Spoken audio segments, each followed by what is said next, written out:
आप देख रहे हैं एस्ट्रो सूत्रा। नमस्कार दोस्तों। नमस्कार।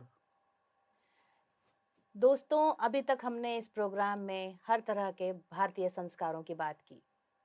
संस्कार जो सनातन से जुड़े हैं, संस्कार जो आपके जन्म से जुड़े हैं और आपके वैवाहिक जीवन से जुड़े हुए हैं, आपकी शिक्षा से जुड़े हुए हैं। लेकिन आज हम ऐसे संस्कार के बारे में बात करने जा रहे हैं जो शायद मानव जीवन का सबसे बड़ा संस्कार है और बहुत ही ज्यादा मर्म भी है। वो संस्कार उस समय किया जाता है जब मानव जीवन का रिश्ता जिंदगी से आगे चला जाता है। वो संस्कार जिससे मानव का अस्तित्व ही खत्म हो जाता है। अभी तक जितने संस्कारों की हमने बात की उसमें हमारे अंदर बहुत सारी ऊर्जा थी, हम खुश थे, हमने तरह तरह के प्रश्न किए, कोशिश की काफी अच्छे से सारे संस्कारों के बारे में बताएं। लेकिन जब इस संस्कार की बात आती है तो मानो जबान रुक जाती है। मन तो नहीं था, बट हमारे आचार्य जी ने बोला कि ऐसी जानकारी देनी चाहिए। अगर हम जन्म से संबंधित सारी जानकारी दे रहे हैं तो मृत्यु से संबंधित भी लोगों को बताना चाहिए। तो श्री केपी पांडे जी के आग्रह पर आज हम बात करेंगे दाह संस्कार की। जैसा कि आपने कहा भी, मैंने ही आग्रह किया बड़े भारी मन से इस संस्कार के बारे में छोटा सा वीडियो बनाने का। क्यों? देखिए, जीवन है तो मृत्यु है। मृत्यु का संबंध जन्म से नहीं, गर्भाधान के साथ से ही। गर्भाधान हुआ तभी से मृत्यु हमारे पीछे चल रही है। जो जन्म लिया है वो जाएगा, और आज हम दूसरे के बारे में बोल रहे हैं। ये सत्य है कि एक दिन हमें भी जाना है। जो आया है वो जाएगा। ये एक यूनिवर्सल ट्रुथ है। बिल्कुल। एक मेरे सामने घटना हुई थी, उसका प्रश्न आया था मेरे सामने। 3-4 वर्ष हो गए होंगे इसको। उसी से संबंधित मैं थोड़ी सी बात यहाँ बताने के लिए वीडियो बना रहा हूँ जी। मेरे जानने वाले एक बहुत ही खास बाइक से जा रहे थे जी। और रात का समय था। वो कहीं गए थे कि हम जल्दी लौट आएंगे, विलम्ब हो गया तो उन्होंने फ़ोन किया कि मुझे आने में रात हो जाएगी। और ना जाने उनके साथ क्या लिखा था। उन्होंने भी कहा कि हो सकता है कि मुझे रुकना भी पड़ जाए। बस यहीं पे सारी बात बिगड़ गई कि हो सकता है मुझे रुकना भी पड़ जाए। वहाँ से वो लेट चले और रात को करीब 8:30-9 के आसपास एक ट्रक से उनकी बाइक का एक्सीडेंट हो गया। घर वाले सोचे कि नहीं आए हैं, बोल तो रखे हैं कि हम हो सकता है रुक भी जाएं। 1-2 बार फ़ोन लगाए जी। फ़ोन नॉट रीचेबल, तो किसी ने बहुत इस पे ध्यान नहीं दिया। हुआ क्या, एक्सीडेंट कितने प्रकार के होते हैं छोड़िए, वो विभत्स घटना जो मेरे सामने आई, उनका ऐसा एक्सीडेंट हुआ कि वो बाइक समेत ट्रक के पहिए के नीचे पिस गए। और आज की मानव संवेदना कितनी शून्य है, क्या कहें हम। पूरी रात भर उनके मृत शरीर के ऊपर से गाड़ियां चलती रहीं। पहली बात तो यह है कि मैं ही प्रार्थना करूंगा कि भगवान ये दिन किसी को न दिखाएं, इस वाली मृत्यु का किसी को ये दिन न देखना पड़े। जो आया है उसका एक स्वाभाविक समय है, स्वाभाविक पद्धति है, उसके अनुसार सबको जाना है और जाना भी चाहिए। वो सुखद है, दुखद नहीं है। बिछुड़ना दुखद है, लेकिन वो सत्य है कि सही समय पे आदमी सदगति को प्राप्त हो जाए तो दोनों के लिए अच्छा, जो गया उसके लिए और जो रह गया उसके लिए। वहाँ पर इतनी दुखद स्थिति और ऊपर से ये उहापोह कि अब आगे क्या किया जाए, कैसे इनके आखिरी के जो संस्कार हैं वो किए जाएं। ये बड़ी असमंजस वाली स्थिति थी।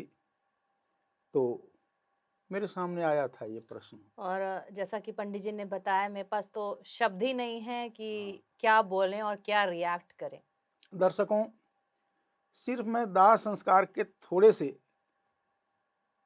पद्धति के बारे में चर्चा करूंगा, ज़्यादा नहीं करूंगा। और मूल उद्देश्य है कि जब कभी ऐसी स्थिति, भगवान करें कि कभी सामने आए ही ना, लेकिन अगर किसी को ये स्थिति का सामना करना पड़े, महादेव जी ने माता से कहा ना, करें करावें भंजन सोई, उमा राम गति लखा न कोई। तो भगवान की अगर यही इच्छा हो जाए तो क्या करना चाहिए? तो जब बात दाह संस्कार की आती है तो इसके दो प्रकार होते हैं। जी, बस। जब मृत शरीर उपलब्ध हो तो किसी भी मुहूर्त की आवश्यकता नहीं होती। कभी कभार इसमें ऐसा होता है कि जब किसी का शरीर छूटता है तो उस समय पंचक चल रहा होता है। जी, पंचक में सौदाह करना वर्जित है, लेकिन यह एक ऐसी प्रक्रिया है कि इसको रोक नहीं सकते। तो ऋषिगणों ने इसमें उपाय किया हुआ है कि पंचक शांति कर्म करा करके और आप सौदाह कर सकते हैं। तो ये तो सामान्य है, चल रहा है।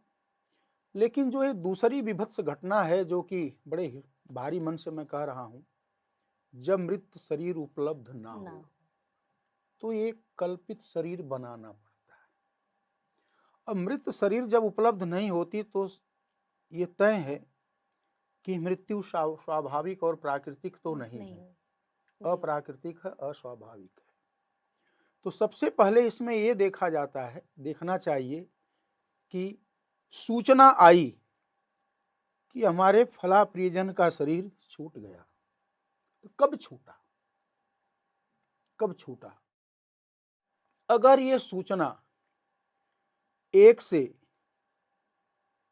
16 दिन के अंदर, मुहूर्त देखने की बहुत आवश्यकता नहीं है, कुशा के द्वारा, चावल के आटे के द्वारा एक पुत्तल बना करके हम उस मृतक व्यक्ति के लिए दाह संस्कार कर सकते हैं। यहाँ एक मेरा प्रश्न है, पुत्तल जो आपने बोला, अभी ये उसको शब्द पुतला बोला, भी कहते हैं। पुतला भी बोलते हैं, तो मतलब वो मृत व्यक्ति का पुतला बनाते हैं? जी जी, जी, जिसकी शरीर उपलब्ध नहीं हुई उसका तो पुतला बना हाँ, तो लेते हैं। एक कल्पित शरीर, उसमें जी, कुशा एक फ्रेम हो जाएगा जी। और चावल का आटा एक मांस और चाम की तरह उसके ऊपर शरीर का हाँ, मतलब निर्माण हो एक वो जाएगा। एक तरीके से उसको क्राफ्ट कर देते हैं जी कि जी उसको जी, मान लेते हैं कि ये वही है। हाँ। जब मृत्यु की सूचना 16 दिन के बाद और 1 वर्ष के अंदर प्राप्त हुई हो तो मुहूर्त का चयन करना चाहिए। जब टाइम थोड़ा सा बीत गया हो। हाँ, 16 दिन के बाद और 1 वर्ष के अंदर हमें सूचना मिलती है, दुखद समाचार मिलता है, तब पुत्तल बनाना पड़ेगा, उसका दाह संस्कार करना पड़ेगा। तो वहां पर मुहूर्त देखने की आवश्यकता होती है। मुहूर्त के चयन के लिए अगर नक्षत्रों की बात करें तो श्रवण, हस्त, स्वाति, अश्वनी, पुष्य, इनको अच्छा उत्तम माना गया है। इसके अलावा जो हमारे स्थिर नक्षत्र हैं तीनों, उत्तरारोहिणी, अनुराधा, पूर्वा फाल्गुनी, पुनर्वसु, विशाखा, मृगशिरा, चित्रा, धनिष्ठा, ये नक्षत्र जो हैं मध्यम श्रेणी के माने गए हैं। इनमें भी इस कार्य को कर सकते हैं। त्याज्य की बात करें या उससे पहले वार की बात कर लें कि किस वार में करना अच्छा होगा, तो रविवार, सोमवार और गुरुवार लेना चाहिए। इनको इसमें उत्तम कहा गया है। जब हम इस कार्य को करें तो उसमें भद्रा हो, शुक्रवार, मंगलवार, शनिवार का दिन हो, इनको छोड़ना चाहिए। प्रथमा यानी प्रतिपदा, खष्टी, एकादशी, त्रयोदशी, चतुर्दशी, इन तिथियों को छोड़ना चाहिए। त्रिपुष्कर योग हो, अधिमास हो या 6 मास हो, 6 मास तो बहुत ही कम होता है, परिघी या व्यतिपात वैधृत योग हो, गुरु शुक्र अस्त हैं, क्योंकि अब एक हमारे लिए एक प्लान्ड वर्क हो गया ना अब, जी, तो गुरु और शुक्र अस्त हों। इसके साथ साथ शुक्ल पक्ष को भी त्याग देना चाहिए, इस काम को कृष्ण पक्ष में करना चाहिए।